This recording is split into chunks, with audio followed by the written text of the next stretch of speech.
Well, good evening, race fans, and welcome to the Iowa Speedway here in Newton, Iowa, for tonight's running of the Renu Sealcoating Late Model Stock Series presented by the North Racing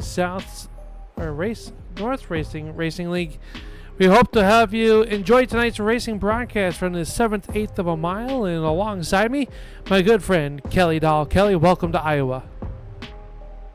Yeah, a bit of a change up compared to last week at Stafford, going from the fairly flat track of Stafford over to Iowa Speedway, much larger racetrack, much more highly banked, and should have a few more lines than just the one along the bottom. I'm seeing a few drivers that have been riding pretty much along the wall through some of these corners, so we could possibly see a few lanes open up throughout the course of this race. Definitely could, and it's, I think, 2-3 wide action, not far fetched from here. 100 laps is your distance in tonight's racing program presented by Renu Sealcoating, and it is the Ram Racing Concepts Corn Cracker 100 here tonight. As we get ready to go with racing, we would like to thank Renu Sealcoating for being the presenting sponsor. For over 20 years, Renu Sealcoating has been protecting and maintaining southern Wisconsin's driveways, parking lots, and playgrounds.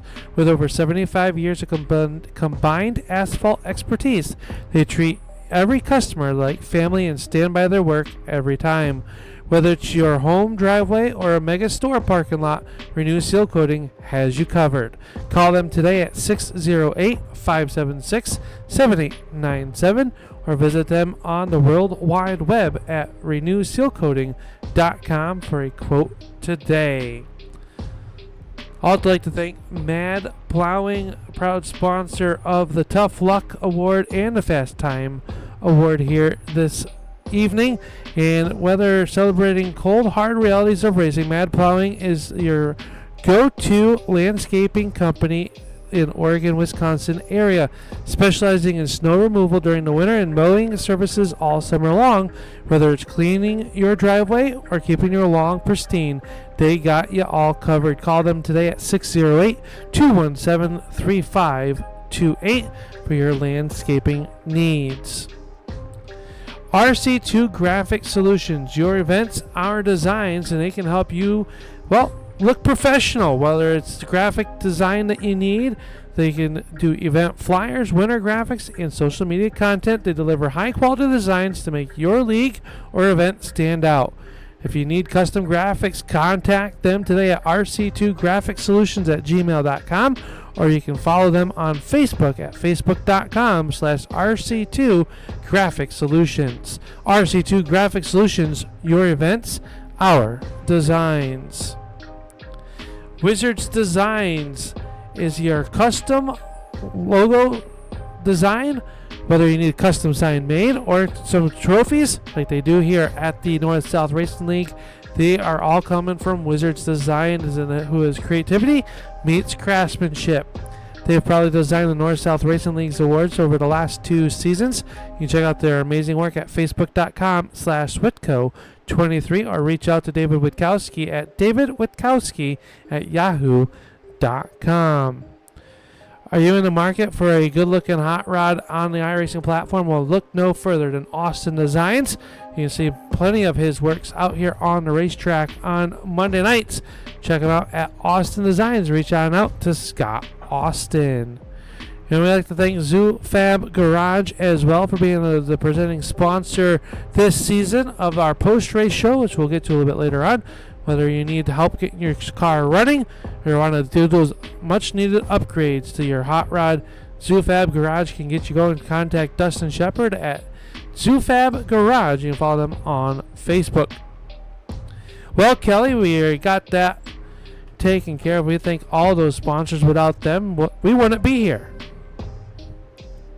Yeah, they definitely help get things done here, is covering a few of the costs for both ourselves and for these other drivers. But yeah, Iowa should be a fun race. We got 100 laps here up on the schedule, and as mentioned, there's going to be a lot of different lanes, and it should be interesting to see what these drivers are going to be able to manage. Brian Hacker won last week, of course, which means he will be starting from the back of the field, and He was saying he was a little worried about that because he believes passing is actually going to be difficult here. And I think I can understand why. It seems like the speed differential isn't too huge between a lot of these cars. No, I think it's going to be situational. Someone has to check up, gets loose in these corners. You got to push these cars really hard. I think it's going to come down to maybe some pit strategy here tonight as we look at the race advance. And we've been here a number of times, 7 times with the North-South Racing League. And, well, we've only been here 1 time with the Renu Sealcoating Late Model Stock Series. And average is 3 cautions per race. Guillaume Fortin has the track record with a 24.880. That's 126.603 miles an hour. We'll see if we can break that this evening. Most wins, Ryan Johnson. And the number 38 has the most wins this season. And Kelly, taking a look at the points coming in here tonight, Brian Hacker extending that points lead after last week's race at Stafford and his second win of the season to 11 points over Guillaume Fortin. Yeah, not a huge gap. And then you've also got Randy Nichols sitting just 8 points behind Guillaume. And then we also see Rodney Huntoon and Scott Negus also getting involved here. They're both tied in 4th place, 32 points back from Brian Hacker. So if Brian doesn't have a good night, if he cannot find his way through the field from starting from the tail end, we could see a big change in this championship standings. It looks like qualifying is going to be starting here now as the first few cars are rolling off of pit road. Yeah, tonight's Fast Time is brought to you by Mad Plowing, proud sponsors of Speed. Whether it's clearing snow in the winter or keeping lawns sharp in the summer, Mad Plowing gets the job done fast and efficiently, serving Oregon, Wisconsin, and surrounding areas. They're the trusted name for all your landscaping needs. Contact them today at 608-217-3528 and let Mad Plowing show you the meaning of speed. And just like that, we are in to qualifying, and first car up on the racetrack will be the number 93 Renu Sealcoating entry of Chad McLeod. And McLeod will be the first car up on the racetrack for our Mad Plowing Fast Time qualifying. Got actually a couple cars coming across, getting their first laps in now. We're seeing Chad McLeod coming through turn 4 here. And we'll have to see if it's going to be the fast time is going to be on the first lap, or maybe the second is to maybe use that first lap to get up to speed. Chad McLeod, though, will be the second fast with a 25.123. Randy Nichols is currently at the top of the board with a 25.118, but that is very slow compared to what we saw earlier. Now, here we go. Randy Nichols, 24.707. And that is a new track record that was currently held by Guillaume Fortin with a 24.880. Now, Randy Nichols setting that time with a 24.71. So the driver from Texas, Scott Negus, up there as well under the number 2 spot. Adam Gable up on the racetrack, working the high side through turns 3 and 4. And that on-time Austin Designs number 91 rolls off turn number 4 to get the green flag here, Kelly. And it's interesting that lap number 2 seemed to be better for Randy. Yeah, it looks like lap number 2 seems to be better for a few of these guys, as Braden Campbell now goes to the second fastest with a 24.841. So it looks like these guys have to just kind of get up to speed and get their tires up to temperature on that first lap, and then that second lap is where they've got the grip and they've got the speed. Adam Gable currently the only car on a flyer right now. He comes across to finish his first lap. And yeah, you see those first laps are much slower. 25.2 for Gable on that first time around. Yeah, first time around. So we'll see what kind of lap number 2 will be. And if you're on the pit road, are you paying attention to that second lap seeming to be quicker for everybody? Yeah, and here comes Gable off of 4. Let's see where he's going to end up. This is going to be the banker. And it is at 24.804, so no one can even come close to Randy Nichols. Gable's the only one to be within a tenth of him, and that's just barely at this point. So still a few drivers that are fast are yet to go. I think we've just got one that started their first couple laps here. Yeah, we got, looks like Ryan Johnson, Dustin Shepard, and Austin Williams currently completing their laps. Here, Dustin Shepard off of turn number 4. We look at the Zoofab Garage 89. He'll come across the line, and Shepard, his second lap is good enough for second quick with a 24.76, 24.76. Scott Austin in the finish line, not number 5, and had a rough week is now Brian Hacker with a new track record, 24.70 for Brian Hacker in the Austin Designs number 2, coming out making a statement here in qualifying. Yeah, it will not matter for track position, but matters for the Fast Time Award, which I believe does award bonus points to these drivers. So Brian Hacker busting out a quick lap. We'll see if that will hold. Dylan Connor, I think this is going to be the first time he won't get the Quick Time Award. Only a 24.723 from him. It sure was. Philip Martin up on the racetrack. He is going to go 12th quick. Is now Matt Hackathorn off of turn number 4 with a Ram Racing number 404. And Hackathorn going to go 7th quick here tonight. So now only Travis Heffler has not put in a lap. He has not come out of the pit, so that is going to be starting from the back. I don't think he's got enough time now. Yeah, we've got just 10 seconds left here in qualifying. So I think it is safe to say that Brian Hacker has won the Mad Plow and Quick Time Award this week. Yeah, right when he wants to come out, shows you put a fast lap down, like you said, doesn't matter as we head into that qualifying. We also had a slew of drivers that hit that incident limit 1 week ago at Stafford Motor Springs. So we'll also have to take a look at those drivers as we head here into the RC2 Graphic Solution redraw. I'll take a moment to collect all these drivers here and get them all together. Looks like we do have our first driver in the green room. So that's going to be Randy Nichols, as Brian Hacker, and once again, will be starting from the tail end of the field. Yeah, he'll start at the tail end of the field here this evening as we get ready to look through this and do our RC2 Solutions redraw. Randy Nichols, first car into the redraw. We'll talk to Randy. Well, Randy, once again, another hot rod underneath you here this evening. Just barely beat out for the track record. Brian Hacker got you by .004. Are we going to see racing that close? More than likely, it's going to be a heavy drafting race again, like Darlington. Yeah, if you lose the draft, you're going to be cooked. Well, we look forward to seeing what you can do here tonight. You are the first driver to make the choice. You have 1 through 8 to choose from. Which number would you like here tonight in the RC2 Graphic Solutions redraw? Let's go with number 5. Number 5 coming off the board early on here. And number 5, that's going to be P number 3. So inside row number 2.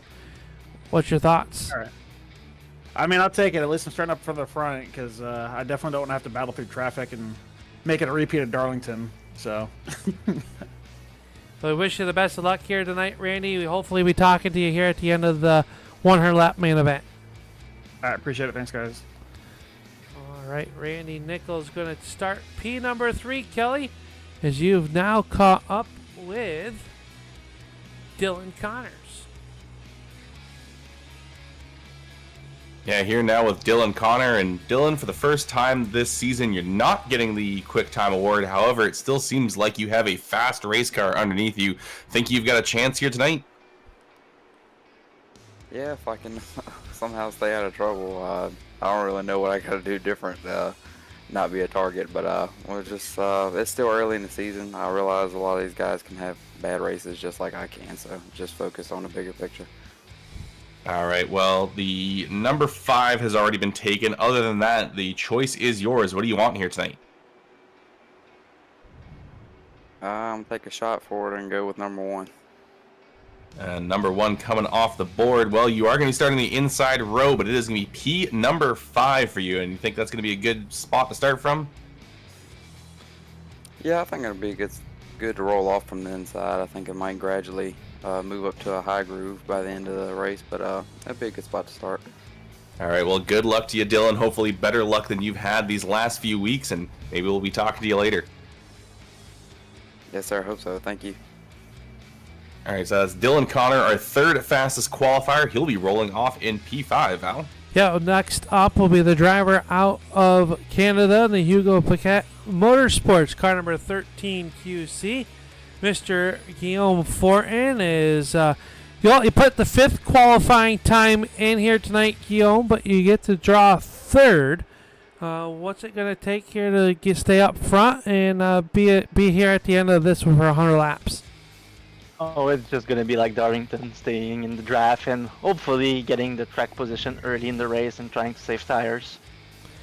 Well, we hope you get a good number here. 1 and 5 are off the board. The pole is still available. Positions 3 and 5 on the starting grid are already taken. What number would you like for your draw tonight? I'll go with number 3 this week. Number 3, rolling off number 3, and it is going to be good enough for P number 7. So you're going to start a little bit further back here, but on the inside lane. Thoughts on that? I'm starting up front, so it's going to be pretty good. I'll just try to be patient and make my way up there. Well, we wish you the best of luck here tonight, Guillaume. Thank you for the talking with us, and we'll hopefully talk to you at the end of the 100 laps. Yeah, thank you, hopefully. So Guillaume Fortin going to roll off P number 7, Mr. Dahl, and I believe up next you've got the driver of the number 91. Here now with Adam Gable, and Adam, a lot of people are saying this is going to be fairly similar to Darlington. Do you expect it to be the same, but with a bit of a wider track surface? Yeah, I would say that. All right, well, looking at here, Al does this a little differently, writing things down than me, so I got to make sure I got my numbers right. 5, 3, and 1. Yeah, 5, 3, and 1 have all been taken. So, other than that, what would you like? Let's take 2. All right, number 2 coming off the board, and unfortunately, that's the worst thing you could have chosen. You're going to be starting back there in P8, but long race, you think you still can make a move to the front? Yeah, I think I should be able to. It's a long race. Track's wide enough. Maybe we can get some passing done, and hopefully we can put it in victory lane at the end of the night. All right, well, good luck to you, and hopefully we will see you there later tonight. All right, thanks. All right, so that is Adam Gable starting all the way back in P8. So next up, Al, who do you got? It is slated to be Matt Hackathorn. We're going to move him on up here to talk to us here, and Matt Hackathorn making the RC2 Promotions redraw here tonight. And, welcome to the redraw. The pole is still out there. We know you got a fast hot rod, and you're sporting tonight's race sponsor here. What's it going to take to put this 404 in victory lane tonight? Hopefully just not get caught up in other incidents or get drove through or everything that's happened so far this season. Felt like I've been in contention all year, but always had something out of my control or slightly in my control happen and end up on the short end of the stick. Well, we wish you the best of luck here tonight. We have numbers 4, 6, 7, and 8 to choose from. What's it going to be for lucky? That's going to be lucky for you. Might as well go 4 again. I'm either going to be first or last, probably. And number 4 is P number 4. So outside row number 2. Hey, I'll take that. All right. Better than last week. Better than last week, absolutely. Well, we thank you for your time, Matt, and best of luck here tonight in the race. Appreciate it, guys. Hopefully talk to you later. All right, that's Matt Hackathorn going to start there in P number 4, Kelly. As I believe next she caught up with is Braden Campbell. Yeah, here now with Braden Campbell, and people are talking about this being a big drafting track. Are we basically going to see the late model stock equivalent of Daytona here tonight? Not too sure. I think I don't know what's going to happen. Hopefully a lot less cautions though. Well, we've got the numbers 6, 7, and 8 still on the board. What would you like? Let's go with number 8. Number 8 coming off the board, and that means you are going to be starting in P number 6. So outside row 3, you still going to have a good starting spot there, you think? Yeah, I'll take it. Just got to stay out of trouble and save some tire. Think we'll be all right. All right, well, let's see if you can make those tires last and see if we can talk to you at the end of the night. Good luck to you, Braden. Thanks, guys. All right, so Braden Campbell coming off the board, taking that number off the board, and we still have the front row completely open for the last 2 qualifiers. Yeah, it's going to be interesting to see. Rodney Huntoon is the man that's going to draw next, and historically, he's been able to pull that number 1 pill out of the hat. And, well, Rodney, the number 1 and the number 2 starting position is still available this late in the RC2 Graphic Solutions redraw. First of all, how's the car? What's your thoughts on racing here at Iowa tonight? Car feels pretty stable. I think it's going to be momentum through the corners. They're not burning that right front off. Well, we're interested to see what kind of racing we are going to get here. Iowa is one of my favorite racetracks. I know a lot of you share that same sentiment, but I'm looking forward to it. But we got to get that, reach your hand down deep in here. Shake those 2 ping pong balls up. 6 or 7 here tonight.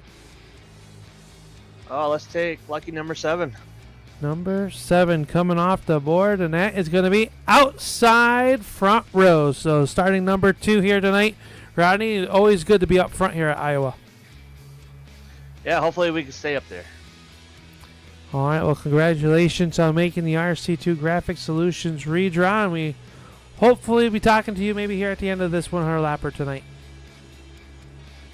All right, thank you, Al. All right, Rodney Huntoon going to roll off in P number 2. Kelly, that means this driver that you got standing next to you with a big old smile is going to start on the pole. All right, Ryan. Well, we don't have much time here to talk to you, but we don't have to go through too much. All the other numbers have been taken, but guess what? The rest of these guys have been real nice to you.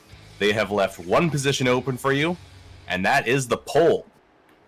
So you're, yeah, you don't have to do anything, and you get to start up right up at the front. So you think you can maybe turn that into a win after 100 laps here? Oh, that's awesome. I have no idea. That's pretty cool. I don't know. I have a lot to learn in these cars. We'll see what happens though. Hopefully I can keep it under me and we'll be there at the end. Well, you kind of fall backwards into the pole. Let's see if you can maybe fall backwards into a win here later on tonight. Good luck to you, Ryan. Thanks, guys.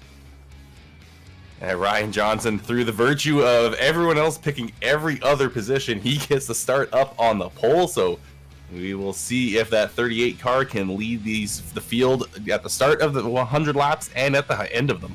Absolutely, and we want to thank RC2 Graphic Solutions for being the sponsor of the redraw sponsor here tonight, and it was your go-to source for professional graphic design specializing in racing industry. From season schedules and event flyers to winter graphics and social media content, they deliver a high-quality design that makes your league or event stand out. Need custom graphics? Contact them today at rc2graphicsolutions@gmail.com or visit them on Facebook at facebook.com RC2 Graphic Solutions. RC2 Graphic Solutions, your events, our designs. And Kelly, just like that, we've got the field set. We are looking forward to a great race here this evening, and not too often does that number 1 spot stay available all the way to the end. Yeah, definitely. It's usually you just kind of take whatever you're kind of given when you draw that 8th spot, but I mean, when you're given the pole, you're not going to complain. Absolutely not, and it's going to be he's going to be tough from being up there as we take a look at how they qualified here tonight. Remember, this is not how they will line up. We'll tell you that lineup right now, but we know Brian Hacker is going to the back. Dustin Shepard is going to the back as well, virtue of their incident limit reach last week. So Brian Hacker and Dustin Shepard will not be there, but on your poll will be the driver of the number 38, Ryan Johnson. Outside of him, the number 12 of Rodney Huntoon. Randy Nichols and Matt Hackathorn will make up row number 2. Row number 3, Dylan Connor and Braden Campbell and Guillaume Fortin, Adam Gable, rounding out your first 4 rows. And then it'll be Scott Negus and Josh Cole, I believe, will slide on up to make up your top 10 starters here this evening. Yeah, following them, we are going to have Scott Negus. Josh Cole will be on the outside row in that number 9. Philip Martin will be rolling off back in the number 46. Amos Odegaard will be starting alongside him, I believe, unless things kind of shake out differently as the rest of this field packs up. Scott Austin rolls off back. Actually, no, I believe he's got one of the guys dropping to the tail end of the field. So then we will have Austin Williams on the outside, then Jonathan Cross. Rob Donaldson will be starting back in 18th, Josh Nelms in 19th, and Jeff Mathis rounding up the top 20. Driver out of Australia, Shane Loveridge will roll off 21st, Chad McLeod 22nd, Greg Fronick will roll off 23rd, Gary Eschen in the field starting 24th. And your final 2 starters, Dan Janjanin and Travis Hoffler. All 26 cars have made the grid as the field rolls around the Iowa Speedway 2 by 2 for the final time here, hopefully here in the Ram Racing Concepts Corn Cracker 100. We're glad to bring you along for the ride here. Myself, Upstate Al, and the great North Knight, Kelly Dahl. Happy President's Day to those south of the border. Happy Family Day to those north of the border. And we are going to get a good holiday race in here as Ryan Johnson leads the field through turns 3 and 4. And we're watching to see that safety car drop to the bottom. There goes the pace truck. And the green flag comes out right away. Ryan Johnson going to be leading the field down into turn 1. Not a great start from Huntoon on the outside. And look at Randy Nichols just roaring through on the inside. He's going to immediately cut himself clear, move into P2. Yeah, everybody really getting through turns 1 and 2. They are still 2 by 2, working down the backstretch. Everybody trying to find a little bit of racing room, and there's plenty of it here. Look at them 3 wide back there. Josh Nelms in the 0-0, working the inside, come off the corner with Williams in the middle. They were there with the 60 of Odegaard. They were 3 wide for a moment, and we're going to see plenty of that racing action here at Iowa Speedway here this evening. So you might want to strap yourselves in. Here is already lap number 1 into the books. Williams now taking a look underneath the number 10. Is up front. Ryan Johnson leads over Nichols. Yeah, but here comes Dylan Connor. He's moving himself to the inside of Nichols. He's got a good run off of turn 4 as just behind them Guillaume Fortin gets through and past Rodney Huntoon. Huntoon sliding up a little high there in turn 2. That's possibly an open opportunity for Scott Negus. Actually, no, a good head of steam down the back straightaway for Huntoon is going to keep himself up there in contention for 4th place, and now carrying a lot of speed around that high side. He's actually going to get his nose ahead of the 13 QC. And these cars now up to full song. This is kind of like restrictor plate racing with the late model stock cars here as they work through the back stretch and into turns 3 and 4. Now Connor's doing a bit to the inside underneath Randy Nichols, the driver out of Texas on the outside. Nichols working the inside of that speedway, the bid for P number 2, and he will take it in the turn number 1, wrapping the bottom. He'll slide up to the outside. Here comes Guillaume Fortin with a head of steam to the inside. Yeah, Dylan Connor has, as mentioned, every week except for this week, he has gotten the Fast Time Award. Unfortunately, he has found trouble every single week, so hopefully he can maybe change that tonight, but he is currently running P2, and he's got a few fast drivers behind him. As actually Nichols having to drop back as Guillaume gets himself through. Now Matt Hackathorn moving on the inside of Rodney Huntoon. Huntoon has been on the top side the entire time, so you may believe that his tires are a little bit better up there, or maybe he has just been stuck the entire time up on that high side. I believe he's been not able to get down, but he gets a good run on it outside there around Hackathorn. Here comes Negus right there behind him as well. In that 55 automobile, the Ford Mustang trying to make some moves towards the front of this one. Another driver on the move has been Philip Martin. He looks to fill the inside void in that DCD. Weltmeyer, car number 46, as he'll work off the corner. He's got Adam Gable. He'll peek to the inside. Now action all over the Iowa Speedway. Yeah, Gable goes sailing through on that bottom side. He's going to get past Philip Martin and get completely even with Negus, as looks like up towards the front, Dylan Connor was taking a peek to the inside of Ryan Johnson, then had to get back up to the top to cut off Guillaume Fortin. Now Fortin having to drop down in front of Nichols. There is a scramble all across the racetrack as these drivers are just trying to build up their runs and make these moves while also having to keep in mind that they've got to make these tires last. Yeah, they do, and they got to work around here. And look at Fortin now with a move to the outside. Guillaume Fortin draws to the right rear quarter panel, drives it in deep in the turns 3. Connor's trying to wash up the racetrack. He'll have to pinch it off for turn number 4. Side-by-side battle again for spot number 2. And all this happening behind Ryan Nichols, who's led it since the green flag has come out. The first 9 laps already complete, working lap number 10 down the backstretch. Yeah, Johnson's got those 2 drivers behind him side-by-side, filling his rear view mirror as Fortin cannot get clear of Connor. Now coming through turns 3 and 4, Fortin getting a good run on the high side, and it's going to cause Connor to have to keep that thing held down tight to the bottom, and he's not quite able to exit as wide as he wants to. Now Guillaume is actually lunging up to the bumper of Ryan Johnson into turn 1, so Guillaume Fortin has found some speed on the high side. He's gotten around Dylan Connor, and now he's applying the pressure to the 38 of Ryan Johnson. He's right there looking at him as we're on board with Guillaume Fortin, driver out of Quebec, trying to make a move to the top there. And you see the field back working behind him. Now Connor's going to move to the inside underneath Fortin once again down the backstretch. Can't do anything with him. Last week's winner, Brian Hacker, has only been able to move into the 20th position so far.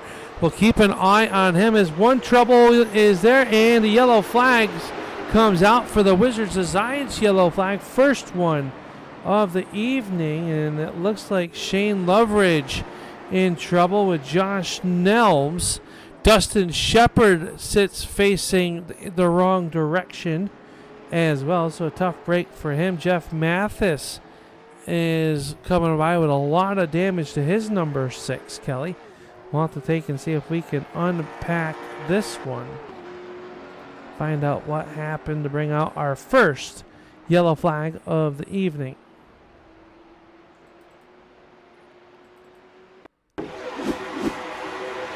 Yeah, I do not know how Brian Hacker made it through that. I just watched it myself on the replay. He somehow found a gap, somehow was able to get his car slowed up enough as a few other drivers got sideways in front of him. So he still seemingly has a clean race car. He's not one of the many drivers that are coming down pit road to get damage repaired right now. I believe, let's see, 1, 2, 3, 4, 5, 6, 7, 8, 9 drivers have come down pit road. So a lot of guys banged up, maybe even a few, though, trying to get some fuel in the cars and maybe make a fuel mileage run later on.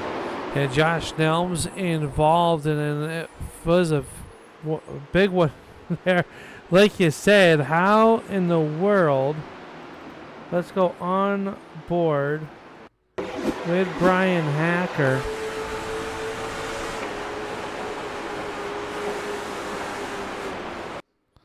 And look at that. Josh Cole's car up in the air and cars coming up the racetrack. Loveridge is 72. And just like that, makes it. Another car that did not make it was the number 5 of Scott Austin. And it was some good heads-up driving right there by Brian Hacker.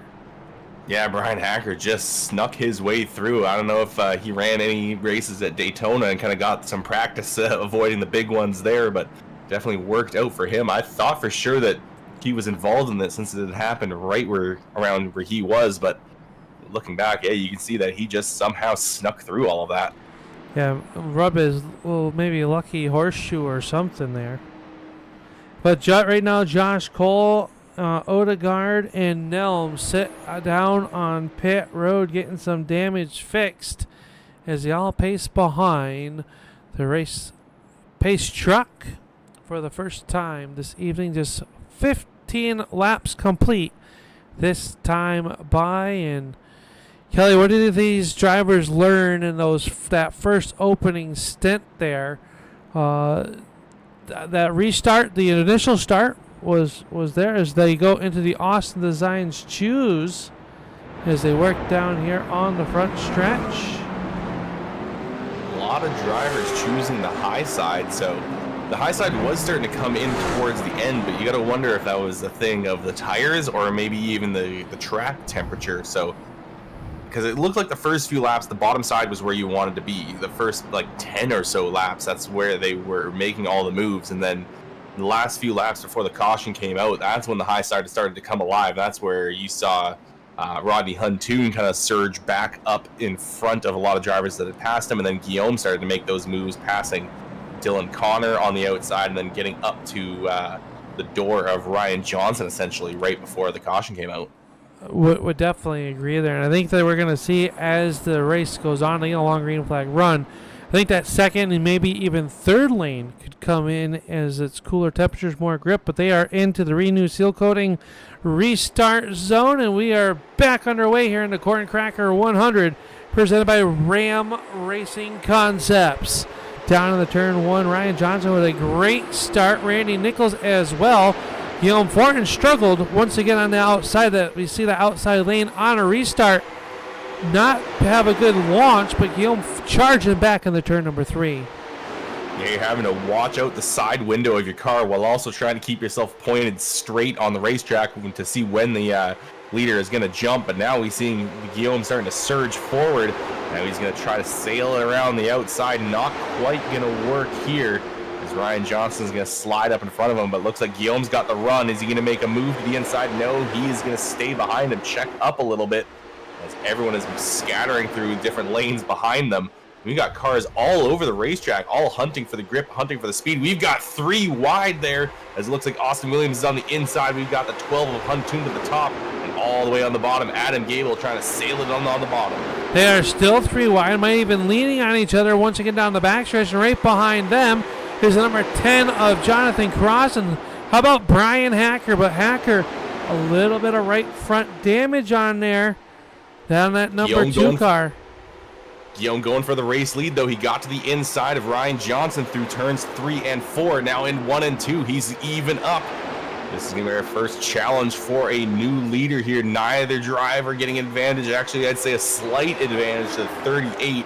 Looks like the outside lane is possibly the faster lane, but got to wonder which lane is actually burning the tires up a little more. That's definitely going to be a factor here at Iowa. As coming across the line, looks like Ryan Johnson had only 8 thousandths of a second of a lead over Guillaume Fortin.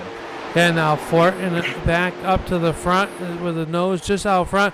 Maybe a little slight contact down the backstretch between these two.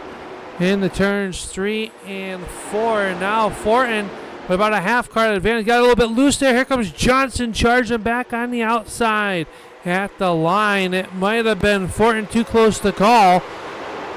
There's a great battle for the race lead. Now Nichols and Connor single file it up, and now Nichols looks to the inside of Connors.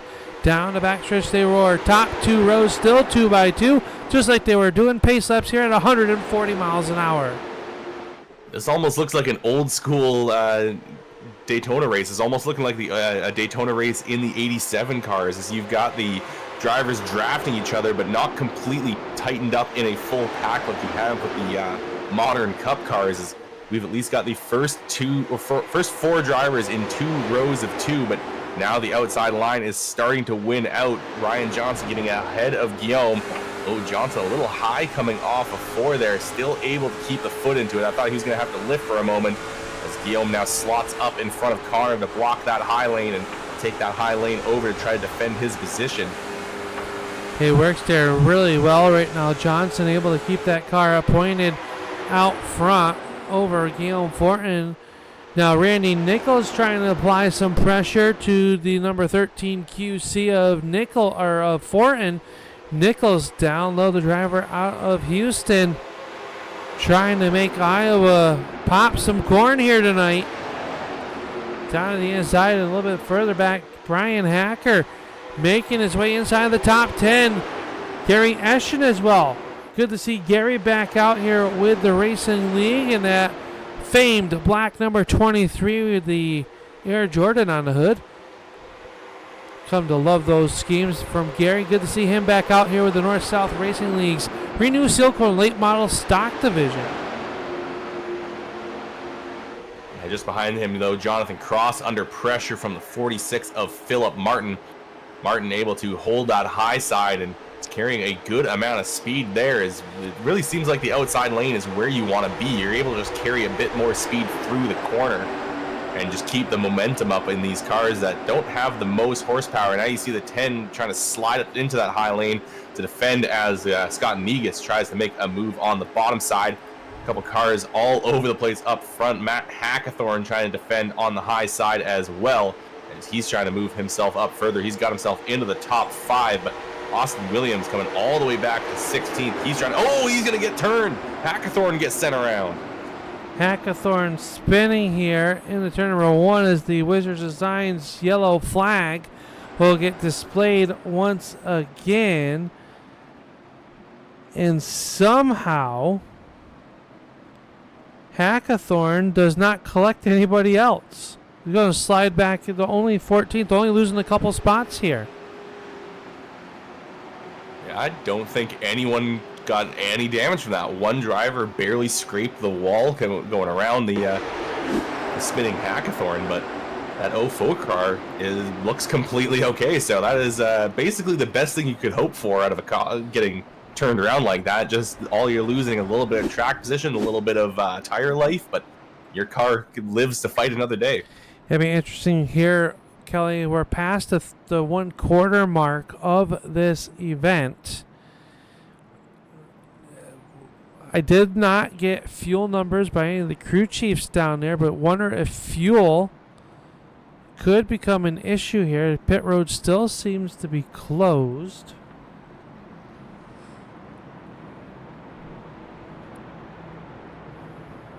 But a few drivers towards the back of the pack coming down pit road. Dan Janjanin, Dustin Shepard. Remember, Shepard was involved in that first yellow flag.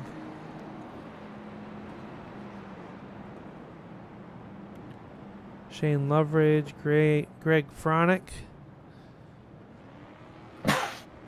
Bless you. So it looks like we've got a few drivers that have called it a night. Scott Austin and Josh Cole have pulled it behind the wall. Amos Odegaard has not called it yet. His car is still on pit road, but at this point he is 15 laps down. I do not know if he's still going to come back out onto the racetrack, but a few of those drivers caught some heavy damage in the very first incident here tonight. That they did, and Scott unfortunately involved with another hard lick to the front of that race car, as you saw in qualifying and early on in here. Didn't have time to put a wrap on the front section of that race car this week, and unfortunately going to put it in the box early, and he will head back to Illinois. Get ready for racing in 1 week's time. Ryan Johnson is your race leader over Guillaume Fortin. Randy Nichols runs in 3rd. Dylan Connors is 4th. 5th is Austin Williams, now with that number 85 car. Adam Gable runs in 6th. 7th spot is Rodney Huntoon. Brian Hacker runs 12th. And Kelly, you look at the right front of that number 2 car, a little bit of damage on it. I mean, it seemingly has not caused him any issues so far. He has been moving himself up towards the front of the field even with that small amount of damage, and I'm sure they're just going to take a sledgehammer to it and knock it out when they change those right side tires a little bit later on. It looks like we are coming to the choose cone here. And unsurprisingly, the 38 staying to the bottom. Guillaume last second swiping up to the high side, and this time the high side not loading up quite as much as last time. Travis kind of going in, out, in, out. Huntoon once again choosing the outside lane. It seems to be working for him. And it looks like Hacker essentially is going to be 8th place after this. Yes, it'll be interesting to see here as they work down the back stretch. The outside line seems to be a little bit longer than the inside lane. So the field rolls down the back stretch, and then the fog starting to come in here. Kelly's starting to get a little foggy out there. Gotta wonder if that'll come into play a little bit later as weather rolls in. But up front, Ryan Johnson into the Renu Sealcoating, laying it down on the throttle here into the restart zone, and we are back underway, and Nichols was ready to go. Guillaume Fortin with a little bit better launch this time, but he's going to lose second for the time being in the turn number 1. Yeah, great launch from Randy Nichols. A perfect restart from him, but Guillaume's going to try to go high to low. He's got a good head of steam. Look at that. Tons of momentum down the back straightaway. However, Nichols had the draft on the straight. Now in the corner, Guillaume gets a little bit of a pull from the 38. Now still side by side coming down the front straightaway. Guillaume going to have the position at the line, but Nichols having to actually slow up there on the high side. So now he's going to basically attempt what Guillaume did last lap, and Guillaume keeping it a little low on the exit of turn 2, trying to hold Nichols down, but now Nichols is going to get the position.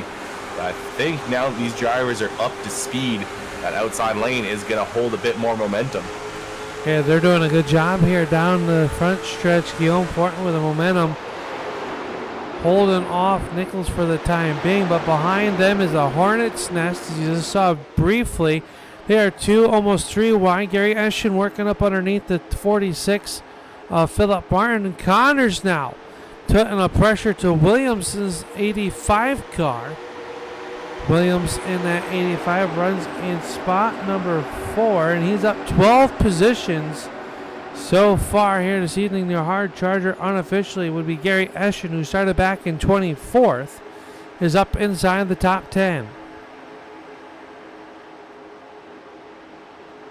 Yeah, Ryan John still holding on to the race lead. I think he has led every lap except for one where Guillaume beat him to the line by basically a layer of paint, I could essentially say. But Guillaume still trying to hold on to that second place, and he's got to figure out a possible way to get around Johnson. But at the same time, if he may just be hanging out behind Johnson, it may work out for him, because he's going to be burning less fuel while he's in this draft. That he will be, and they come off the corner. And now Brian Hacker trying to put a move on his teammate Rodney Huntoon. That would be for 7th. Nichols will look to the inside now. But your top 5 cars continue to stay single file. Back there, though, for spot number 6, Huntoon and Hacker battling it out. Now Philip Martin will slam the door shut on the 91 of Adam Gable. Here comes, they'll go 3 wide on the back there. Travis Hoffler down low, trying to make something happen. He will move alongside the number 10 of Jonathan Cross. And Scott Negus back there as well. And it looks like the 85 of Austin Williams is going to get around Dylan Connor. Oh, they're going to make some contact in turn 4. I have no idea how Williams saved that. Connor had to check up hard, though, and that is causing a huge scramble. Car's looking to get around. Connor makes contact once again. He's now stuck in the middle as Hacker goes around his outside. Connor now finally regaining control of his car, and he is going to be moved all the way back into 9th place for now, as the 7 of Hoffler is going to try to make a move on the bottom side. Hoffler, one of our big movers, he's up 16 spots since the drop of the green flag. Yeah, tough break there. That caused a lot of people having to pedal through there, as you still see Hoffler working the inside and out of Connor's car. Still side by side, but how about Philip Martin inside the top 5 for the first time tonight? He used that stack up there to his catapulting him inside the top 5. Brian Hacker fell back there. And how about Gary Eschen as well, Kelly? Up to that 6th spot. Eschen, one of those veterans here at the NSRL, Renu Sealcoating late model stock divisions.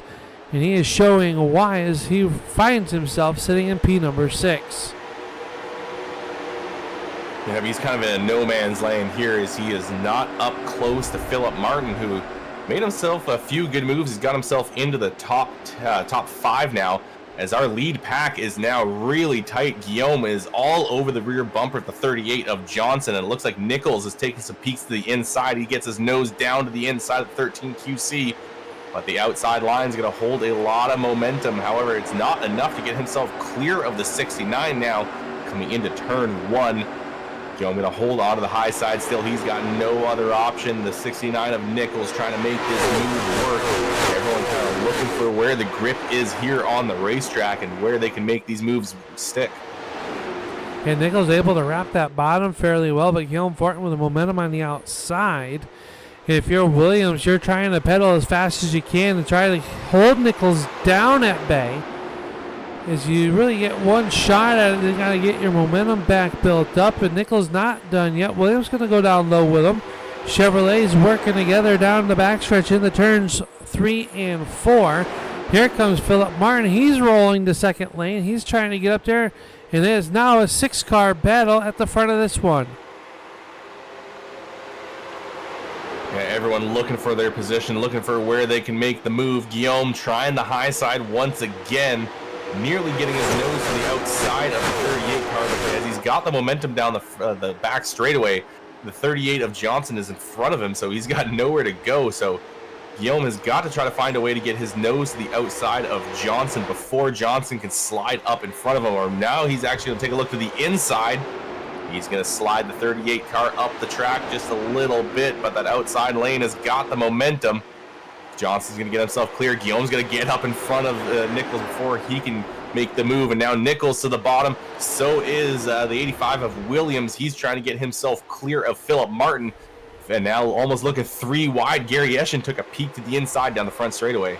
The momentum got broke there just for a moment as they work up off of turn number 2 and down the backstretch once again. Fortin with the momentum on the outside. Nichols not quite falling in the lane. The 38 kind of working both lanes there, so maybe just catching that sniff of a draft. But Fortin now with sole possession of P number 2, and here comes Philip Martin. He's got a head of steam. He's going to try the inside underneath Nichols. Philip Martin with that black and green number 46 trying to get onto the podium here. Coming to the cross flags next time by. Yeah, Guillaume has got a ton of speed off of the corners, but he's just got nowhere to go as the 38 gets up in front of him, and every time he's tried the inside, it has just not worked. The inside lane just doesn't appear to be the strong lane at this point. Now Guillaume might have an opportunity as Johnson goes down to the bottom. No, can't get his nose there. Oh, contact between the 85 and the 46 coming down the back straightaway. They bang doors, however, they keep themselves pointed in the right direction. And that is going to allow Austin Williams to move up into P4.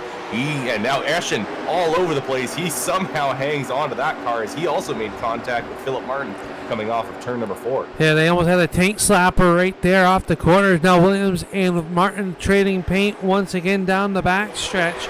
Those two drivers will not be exchanging Christmas cards come December as they keep bouncing off each other. Now Martin has to check up. That checks up Eschen. Here comes Brian Hacker to the outside.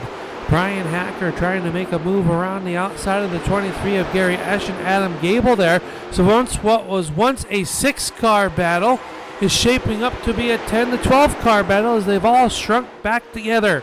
Yo-Yo line really reeling them back in, but up front, your top 3 still packed up close. Guillaume Fortin pushing the 38 down the front stretch. Yeah, your top 3 is within a quarter of a second. It gets even tighter at some points, and then you have Austin Williams right behind him. He's half a second back from Ryan Johnson, so a single mistake from any of these guys could cost them a ton of positions. As if they have to check up, they're going to take a few seconds to get back up to speed. I mean, you saw what happened to Eschen. He got checked up by another driver in front of him, and that allowed Hacker an opportunity to get himself around. We're past the halfway point now. The laps are ticking down. Drivers have got to start making their moves, or at least planning them out here. And I'm sure if we were to get a caution now, that is when we're going to see everyone dive to pit road and top up the fuel tanks, maybe get a couple tires on. As Randy Nichols takes a look to the inside, first driver trying to brave the inside line in the top 5 for a little while now. That they are, and they work down here into the corner, and Fortin, the only car stepping up out of line, trying to get that momentum built back up a little bit deeper back in the field. We take a look back here. Dustin Shepard racing with Braden Campbell. They're the first battle that's side by side for the time being. And Shepard working the outside. He's got the 93 of Chad McLeod back there as well. As the battling is hard and fierce here. Currently, right now, 22 of the 23 cars on racetrack are all on the lead lap. And Nichols was able to slot up in front of Guillaume. So first driver we've actually seen make a pass in the top 5 for a little while now. And especially in the top 3 even. Those guys have been basically running nose to tail ever since the last restart. And none of them able to really finish off a move, as Guillaume now having to defend against Austin Williams, who's also under fire as the 46 of Philip Martin starting to make a move to the high side. He's going to be at the door of the 85 going into turn 3. Not quite able to make the pass stick just yet. He's going to have a good run down the front straightaway, and now he's gaining a little bit more each time on that 85 car. Yeah, Williams now going to almost clear the 46, but Philip Martin with a good run around the outside on the 85 of Williams. Martin holding court in P number 4. Meanwhile, this battle is starting to draw in Brian Hacker and Gary Eschen into this battle as they run side by side, poking that bigger air hole, allowing these drivers to really get sucked back up. But Brian doesn't seem to be able to suck up as good as the cars behind him. We got to wonder if that right front damaged Kelly or if he's just being a little bit timid right now.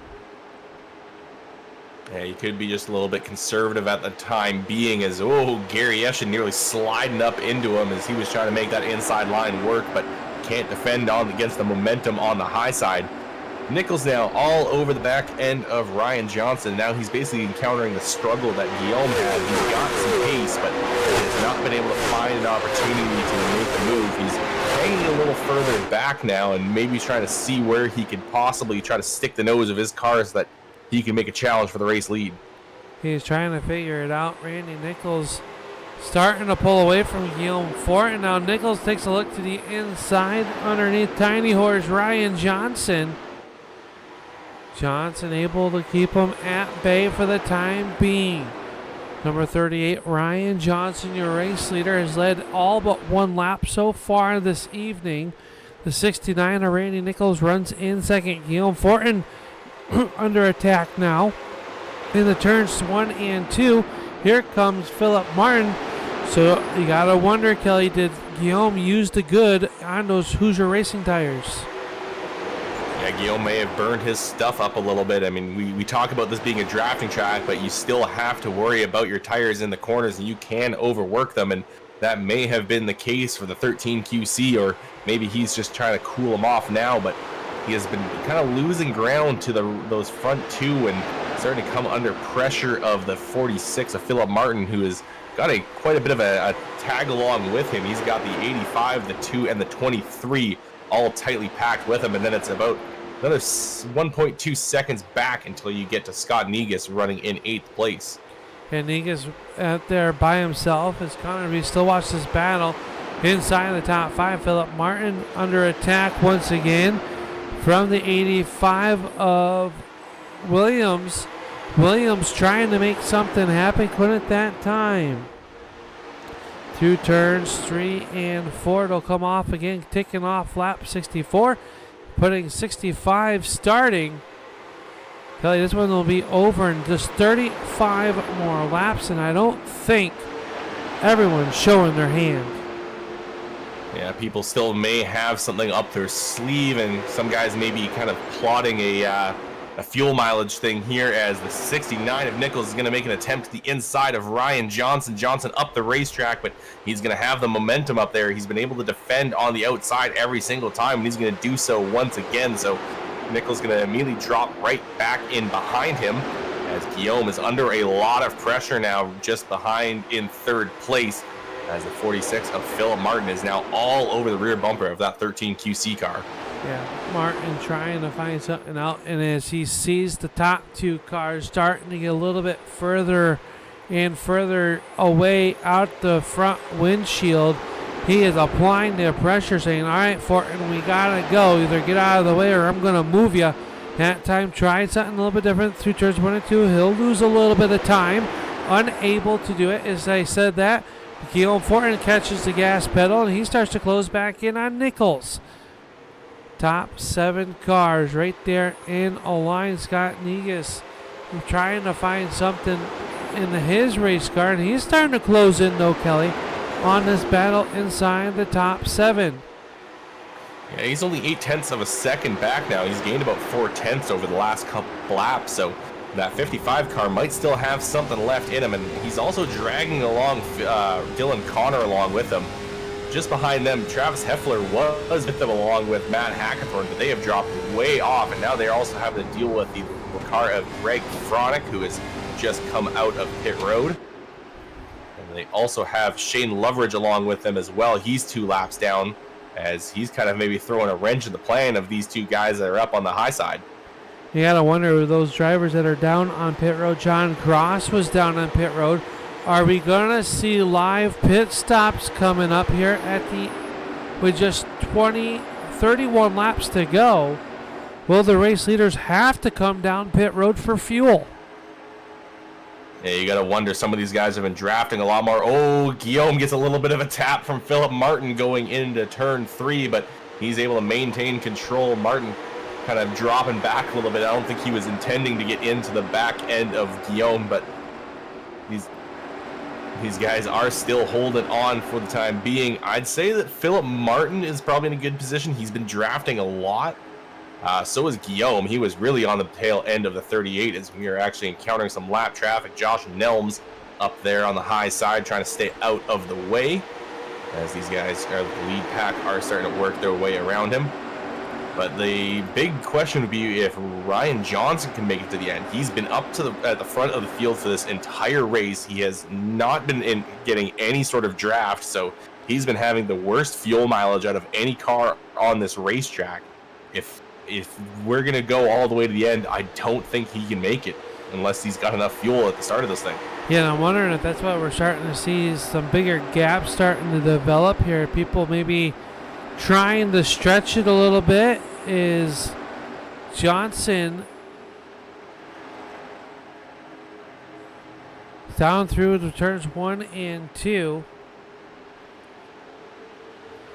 Matt Dula, we missed seeing you on the racetrack, brother. Saying, well, he swears to God if they let a tiny horse win. That's all I'm going to say, Kelly. Out there in chat, and Brandon out there talking as well. So thank you, fellas, for joining in on tonight's broadcast. We love to see you out there. We love to see the chats going. This time by off the corner, going to be 26 laps to go. Nichols starting to charge once again. Yeah, Nichols still closing up to 38 of Johnson, and if he's wanting to save fuel, he's got to be a little bit closer. He's now starting to drop off a little bit, so I'm wondering if maybe he's burned up his tires and just been working them a little bit harder than Johnson, because Johnson's been on the outside pretty much anytime someone has challenged him. He's been able to kind of just save the tires, not have to try to make them or keep a tight corner on the inside. So he's probably saved that right front a little bit better than some of these other challengers he's had behind him.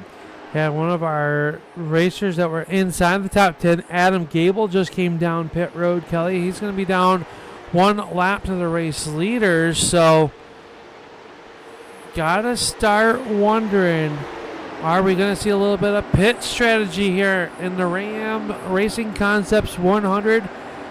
The corn cracker. Is someone going to crack open that ear of corn here tonight? It's now Rodney Huntoon and Dustin Shepard coming down pit road. Yeah, while we've been talking about this, Scott Negus has been able to move himself up into 5th, so he not only caught the tail end of the lead pack, he made his moves around them along with Dylan Connor. Austin Williams now sitting in 7th, Brian Hacker at 8th, and Gary Eschen has dropped all the way back to 9th. He's actually now getting passed by a large number of drivers. I think Eschen has burned up those right fronts, and he is basically toast in that 23 car as he's getting blown by the few other of these drivers. His car up in the outside wall, so you got to wonder, is up in those marbles that are starting to build there. Gary Eschen falling all the way back to 11th spot now. So the question is, are people coming down pit road because they have gone through the tire, or are they short on fuel? That's going to be the question. 21 laps to go for Ryan Johnson, Mr. Tiny Horse. up here on the front of this one, and he is shot away since the green flag has flown. And it is going to be something here. We got to keep an eye on it, Kelly. 20 laps to go this time. We're seeing some of these drivers that have made their way up through the field. They are starting to fall off hardcore as they work down here through turns 3 and 4. Yeah, Eschen just waved a few guys by and then now dives down to the pit road. So 23 looking to get some new shoes on that car. He has absolutely burned them up. Nelm's also coming down along with him. So it's coming to the point where a few drivers have completely destroyed their tires. You also have to wonder what their fuel situation is as well. Looks like Ryan Johnson and Randy Nichols are still holding a good pace. They've opened up a 1.5 seconds over Guillaume Fortin. And I think that gap is even growing. It has. Guillaume is now 1.8 back from Randy Nichols as he's actually getting passed by Scott Negus. Yeah, Negus did a great job, and you see Fortin's car kind of fishtailing up off the corner. Here comes Connor now, as they were inside the top 10 there, as they all start to move through turns 1 and 2. And it will be now Brian Hacker coming down pit road along with Austin Williams. So some heavy of our front hitters coming down pit road here. Your points leader is on pit road right now. Will that bring down the front of the field? They stay out on the racetrack so far. I think a few drivers may have just committed themselves to staying out for as long as possible, hoping for maybe a caution to come out that would trap the rest of the field at least a lap down. But Ryan Johnson and Nichols have really gotten a good pace. They're still running really good laps. I mean, last time by, they were running in the low 25s and 25.2s. Negus and Connor running into the 25.1s. Pretty much everyone else is getting even higher in the 6s, 3s, 5s. It's hard to say. I mean, it's good to see the Johnson and Nichols running this good of a pace, but can they maintain it for these last 15 laps? It's going to be something interesting to see here as they roll through turns 3 and 4. They both stay on the loud pedal. Now Nichols right to the left rear quarter panel. He'll take a look to the inside. Bid for the race lead with 15 laps to go. Nichols dives in low, washes up the racetrack. Johnson will roll the outside just a little bit better. That time off the corner. He gets very close to the Iowa Speedway back straightaway wall. Johnson shows the way. Nichols tested it out. Testing maybe for a late race attempt. 14 laps to go. Yeah, Nichols had a great run through 3 and 4. I don't know if Johnson checked up or if Nichols just found where the grip was, but he went for it and it did not quite work. And now he is losing ground to Johnson. So maybe he overheated the tires a little bit trying that move. We'll have to see if he's going to come down pit road or if he's just going to try to stretch it all the way to the end. I mean, laps are ticking down here. We're getting close to 10 to go. And the big question is, how big are these fuel tanks? Can they make it last, or have they saved the tires to make them last? Because we've seen some drivers just immediately drop off, like the 23 of Eschen, as Guillaume Fortin has come down to pit road. Yeah, and now we have only got about 7 drivers still out there that have not pit. Yeah, right now Jeff Mathis is looking at the scoring in here. Jeff Mathis, who sits in the 8th position in that Nationwide Grey Ghost number 6. He came down on pit road, Kelly, lap 29. Obviously was involved in that wreck, but does he have enough fuel? Does he have enough tire left? Ryan Johnson now has opened up the gap over Nichols. Nichols falling back now 0.6 of a second off of Ryan Johnson. Just 11 laps to go. Yeah, and here comes Negus. He is closing up. He's only under 1.5 seconds back from our leader now. And he's even pulled away from Dylan Connor as Negus looks like he's got a ton of speed. It almost looks like he's on fresh tires compared to Randy Nichols, who has really fallen off on his lap times, while meanwhile Negus still running 25.1s out there. He ran 0.5 seconds faster than Nichols on that last lap, and now he's going to go blaze past him through turns 1 and 2. And he is doing a masterful job saving tires, maybe even some fuel. Finds himself 1 second behind your race leader And that's kind of stabilized for the time being for the moment. 9 laps to go. Does he have enough time? Last time by, Johnson was faster.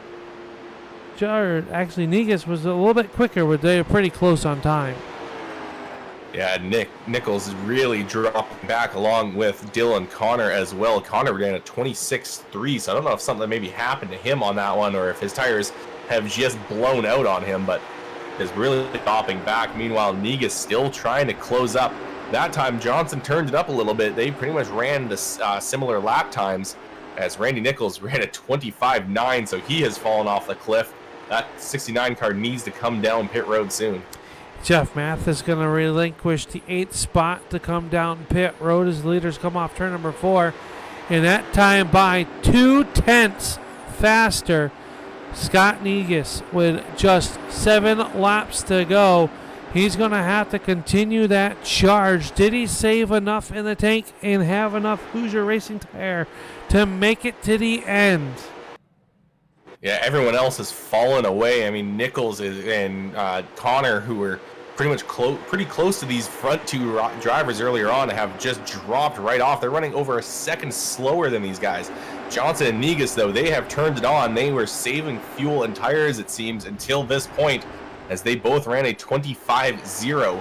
No one else even running anywhere close to that, unless they are lapped down with fresh tires. So the race has pretty much come down to these front 2, and the question is, have they both saved enough to make it to the end?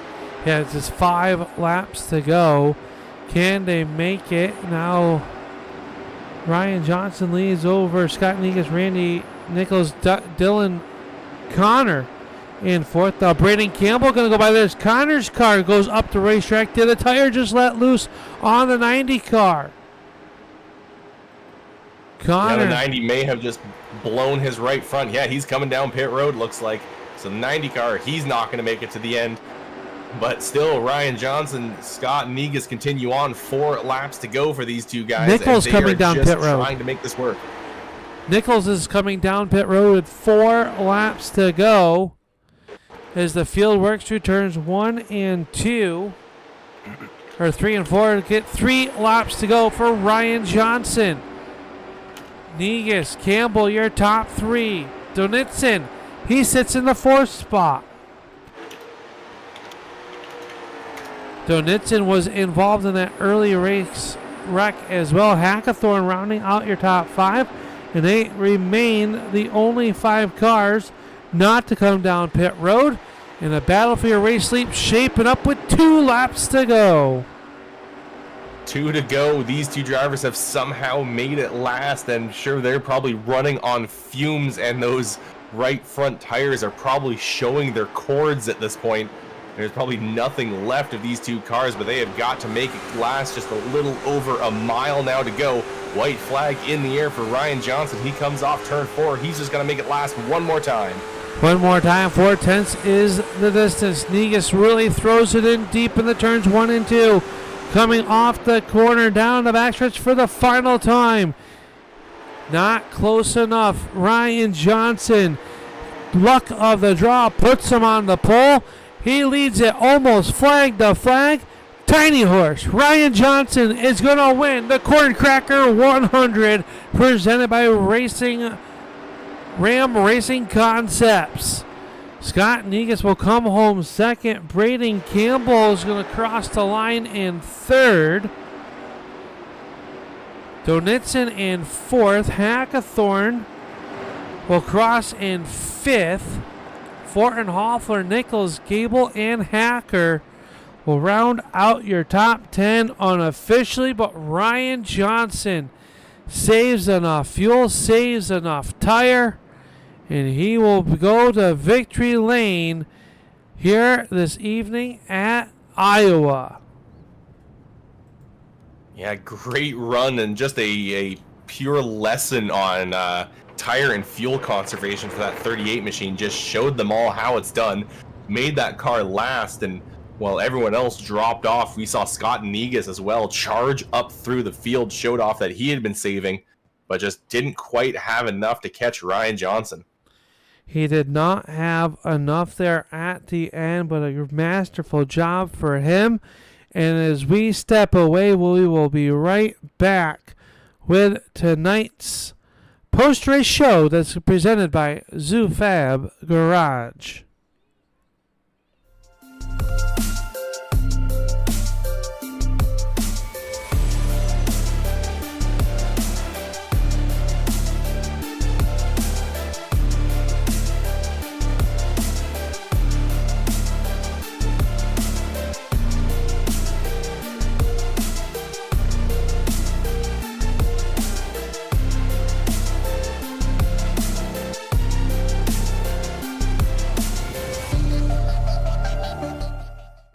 Bowling brings people together.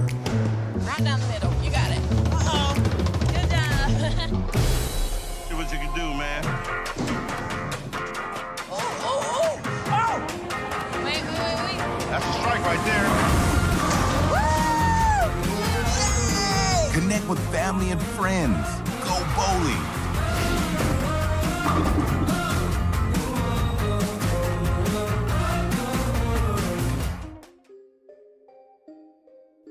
Well, welcome back here to the Turn 3 Racing Network as we just saw the Ram Racing Products or Concepts Corn Cracker 100 here from Iowa. And it is now time to start our ZooFab Garage post-race show. And I tell you, Kelly, we are down here with an elated Ryan Johnson down here in Victory Lane.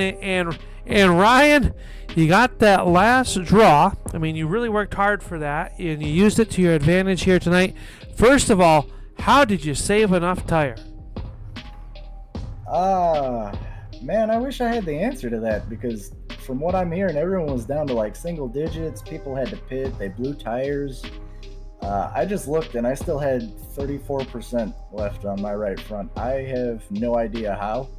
The only thing I could think of is I was just turning the wheel less than other people. I don't know. That was pretty wild, because I heard in my ear, like Randy and a couple others, they all had to pit. They got the warning that you got to keep an eye on your tires, and I don't remember what percent that comes up at, but I was like, man, I don't think I've heard it, but I wasn't sure if I was just too focused, and I don't think it ever came up. I don't know how. Well, I mean, you're going to come through this one here tonight and hold on and pick up that win. And I tell you, you did a great job. You had a lot of challenges. Guillaume Fortin there snuck, I think, just one lap. I think you led everything but one lap here tonight. How nervous were you when you saw that 55 of Scott Negus start to close in up on you at the end of that one? Oh, yeah, man. He started getting really close there at the end, and I was trying to manage the gap back to Randy for a little while at the end. And, I mean, G is typically super fast in these cars. Same thing tonight. I had to hold off Randy a couple times, and like I said, with everything going through my head, like I didn't know if I got the warning. I didn't know how much tire I had left. I was just being so careful, and I was just trying to stay like far enough ahead of Scott that there was no chance for like a last lap pass. Just praying that my tires were holding on good enough, and I mean somehow they were, luckily enough. Yeah, man. It was pretty cool. First race of the season, got a win. I mean, this is my favorite track, so super happy. Hey, we share that in common. I tell people it's my favorite track, and I about get decapitated. So watch yourself out there. the people don't seem to like that one, but I tell you, leaving Iowa, we're going to another fast half mile next week at the Nashville Fairgrounds Speedway.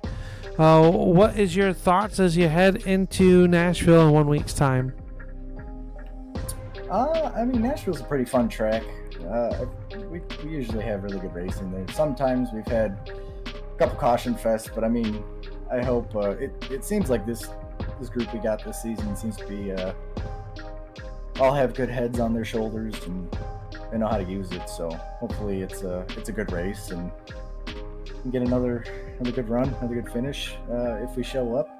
I told everyone else I don't plan on running the full season. we've already missed a couple races, but yeah, we'll see how it goes. We might be back next week. Well, we hope to see you there, and you put on a good show for us once again here this evening. We'll let roll the red carpet out. Who makes it all possible? Yeah, all the admins at NSRL putting the league on. You guys for broadcasting. Our league sponsors for like plaques and all that sort of stuff. They're awesome to get and win. My teammates, Randy, Travis, and JC were here tonight. All the drivers for showing up, and they're going to give me a bunch of stuff for picking this track. But I thought it was a pretty good race. I had fun. So. Well, congratulations, Ryan. Enjoy this one, buddy, and don't celebrate too hard here tonight. And we'll hopefully see you next week. If not, we'll see you when we see you. I appreciate it, guys. Thank you. Ryan Johnson picking up his first win of the season here in the Zoo Fam Garage post-race show. And Kelly, I believe you caught up with a hard-charging Scott Negus. Yeah, here now with our second place finisher of the night, Scott Negus. And Scott, at what point did you realize that this was just going to become a long-run race?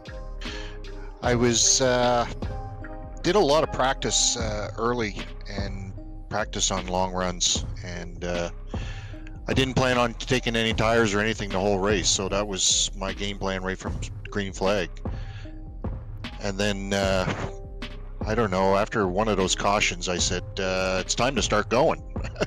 Everybody was juggling all around me, and I could see that the lap times were starting to slow down, so I decided to start putting some pressure on people. Well, I think I see that you had said that your right front was definitely feeling it towards the end. I mean, were you feeling that in the wheel at all, or did you think it was just going to go until it let go?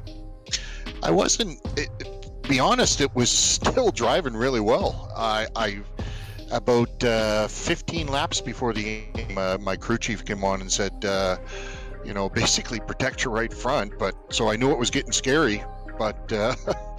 It was still driving really well. I had to change my line a little bit because of the push, but it was definitely a tough track on tires, that's for sure. Well, next week we're going to switch things up a little. We're going to go to the Nashville Fairgrounds, and what are you expecting from that racetrack? We're back in my kind of wheelhouse. I love the short track stuff. These big tracks, I don't know what I'm doing, so... Well, obviously you know well enough, as you got yourself up into the top 3 for the first time this season, so we're going to let you have the mic now, and the floor is yours. Who would you like to thank for your run here tonight? Well, I want to thank North Soul Racing, obviously. Turn 3 broadcasting. I follow you guys. I've been following you for years. I got some people that help me out. I got Parkside Pub and Riser Fabrication that help me out every year, and my wife for putting up with me. All right, well, congratulations to you for a good run here tonight. Thanks for coming out and talking to us, and hopefully we'll hear from you again next week in the Nashville Fairgrounds. Thanks, guys. I really appreciate it. All right, that was Scott Negus, our second place finisher here tonight, one of the drivers that was able to make those tires last all the way to the end, but now Al is going to be caught up with another driver that just basically stayed out until that car was going to not drive anymore. Yeah, the driver of the number 34, Braden Campbell, going to be our last driver in the Zoo Fab Garage post-race show. And Braden, a masterful job keeping those tires on the race car. But how close were you when you know tire wear was a factor here at the end of this one? Yeah, I got down to 5% on my right front. I think I heard the one with 30 or 25 to go, something like that. How difficult is it here on these big tracks? You guys are pushing these race cars so hard. We know that towards the end of this one, the tire wear. How nerve-wracking is that, knowing that you're right on the edge? I was pretty nervous with 5 to go. I thought for sure I was going to get the black flag or come down and pit and change, but I think I got a little lucky tonight. Well, next week we have the Nashville Fairgrounds Speedway, a little bit more of a traditional short track, but still another fast one. How's the outlook headed into Nashville? kind of the same thing as tonight. Just save some tire and avoid the wrecks. Well, you did a masterful job doing that here to end up in a podium. It's always a pleasure to talk with you, but before we let you roll on out, we'll roll the red carpet out and let you thank those that make it all possible to get you here into the podium. Yeah, I just want to thank you guys for showing up every week and broadcasting this. It's pretty cool to go back and watch, and everyone that runs this league and every racer that shows up weekly. And I'd like to give a shout out to Amos and Chad. Well, congratulations, Braden. You did a great job. We hope to see you maybe a couple rows higher next week in the Zoofab Garage Post Race Show. But until then, keep it wheels down, my friend, and good job here tonight. Thank you, guys. There you go. Braden Campbell going to round out our Zoofab Garage Post Race Show, Kelly. But it wasn't for a lack of effort here tonight. What a great show overall here as we take a look at the full run results for where your favorite driver finished. We saw a little bit of everything here at Iowa. Yeah, there was a lot. I mean, we saw some really tight, close racing, and we thought it was going to be all about the drafting and choosing the line, but what it really came down to was saving the tires, and there was two that mastered that, Scott Negus and Ryan Johnson. And Johnson especially, he said he was at 30% still on the tires. Meanwhile, a lot of these guys blew the right front out, and everyone else behind him, I think, what did Campbell say? He was in the single digits, and Negus said he had 16% on the right front, so Johnson still could have gone for another 20 laps. Yeah, along there, a lot of the drivers you see there down 1 lap or 2 laps, they had to come down pit road to take those tires because, well, they blew them out. So really, really interesting here, a set of events. Had a couple big ones. Everyone was checked and released from the infield care center. As you take a look at the final results, all unofficial accordingly. But next week, Ryan Johnson will have to start tail at Nashville Fairground Speedway, another fast racetrack and a very bottleneck racetrack. When something happens there, you get in trouble really, really easily. But until then, Kelly, we thank you for making the trip back down to Iowa. We'll see you a little bit to the, I think it's to the south of us now. I lose my geographics here, but it all blends together. We'll be making that trip, and we thank you once again for being a part of the Turn 3 Racing Network family. And we thank you for watching here tonight, and we want to thank Renu Sealcoating, your title sponsor of the Renu Sealcoating Late Model Stock Series for the North-South Racing League. Mad Plowing, RC2 Graphic Solutions, your events, our designs. Wizards Designs and Austin Designs. Also remember, on March 17th, we have our first ever Kendall Hacker Memorial, benefiting some charities along with the Hacker family after a tragic loss of their daughter.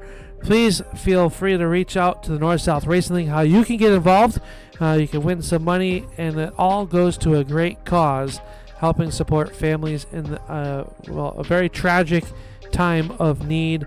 So make sure you step on that. We'll see that race at Oxford coming up in the month of March. But until next week, Kelly, I hope you have a great week, my friend. We thank you for tuning on in. Good night, everybody.